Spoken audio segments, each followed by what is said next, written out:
মুখ্য শব্দটোৰ অৰ্থ কি সেইটো ডিকশ্যনেৰীত চাই ল'লে হ'ল। চিকিৎসাৰ কাৰণে অহা ব্যক্তি তেওঁলোকে জনজাতি জিৰণি ঘৰটোৰ পৰা লাভান্বিত হ'ব। ধন্যবাদ। হয় ছাৰ, আৰু যোৱাকালি কংগ্ৰেছে চাঙে চাঙে কাৰ্যসূচী লৈ আহিছিলে, তাতে তেখেতলোকে এটা আপোনালোকৰ ওপৰত কিবা দিছে যে এলিগেশ্যন লগাইছে যে ইগমাগবৈ মিলি MSCক মানে ধ্বংস কৰি পেট ডাঙৰ কৰিছে বুলি। এই সন্দৰ্ভত কি ক'ব বিচাৰে? তেখেতসকলে প্ৰথমতে বাগানে বাগানে কৰিলে, চাঙে চাঙে কৰিলে। তেখেতসকলৰ কাৰ্যসূচীটো হাবিয়ে হাবিয়ে শেষ হ'ব।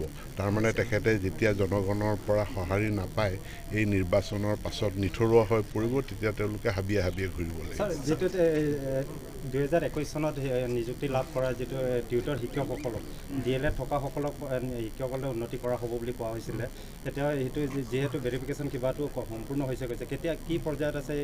আৰু যিখিনি ডকুমেণ্ট ভেৰিফিকেশ্যন হৈছে, চব ডকুমেণ্ট ভেৰিফিকেশ্যন হওঁতে আমি বাৰে বাৰে থমকি ৰ'ব লগা হৈছে, কাৰণ বহুত প্ৰশ্নবোধক ভাৱবোধক চিন তাত উদয় হৈছে, আৰু সেইকাৰণে প্ৰক্ৰিয়াটোত বিলম্ব হৈছে। এতিয়া যিখিনি ভেৰিফিকেশ্যন হৈ গৈছে তেওঁলোকৰ উন্নীতকৰণৰ কাম সোনকালে হ'ব। ছাৰ, এইখিনি এটা কথা সোধোঁ, যোৱাকালি যিটো কংগ্ৰেছৰ যিটো কাৰ্যসূচী তাত আমি দেখিব পালোঁ আপোনাক আৰু আমাৰ জোনাই বিধায়ক বন্ধু ডাঙৰীয়াক তেওঁলোকে মূল লক্ষ্য কৰি লৈছিলে।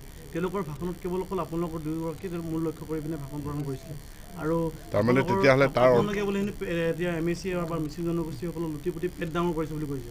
এতিয়া আপোনাৰ সন্মুখতে দেখিলে লুটি পুটি খোৱা কি সুন্দৰ ভৱন, ইয়াৰ নিৰ্মাণটো পৰিদৰ্শন কৰক।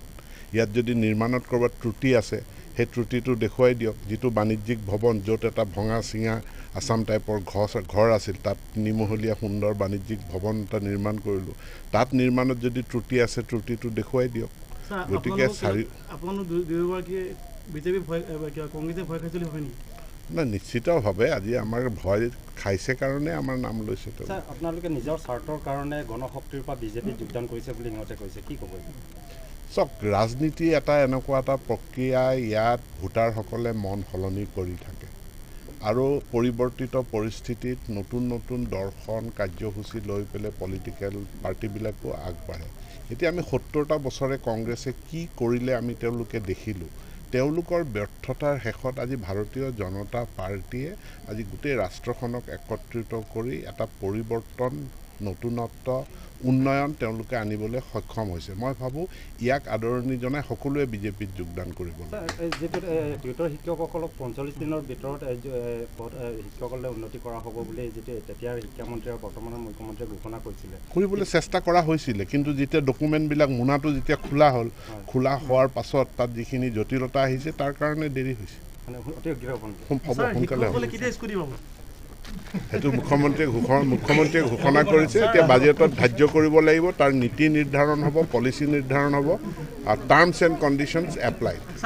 যিকোনো ৰাইজে অভিযোগ কৰিছে, যিকোনো শিক্ষা বিভাগৰ যিকোনো বিষয় মুখ্যমন্ত্ৰীয়ে ঘোষণা কৰে আমাৰ শিক্ষামন্ত্ৰী নিমাত বুলি, এই ক্ষেত্ৰত কি কয় আপুনি? তেখেত মুখ্যমন্ত্ৰীৰ মুখ্য শব্দটোৰ অৰ্থ কি সেইটো ডিকশ্যনেৰীত চাই ল'লে হ'ল।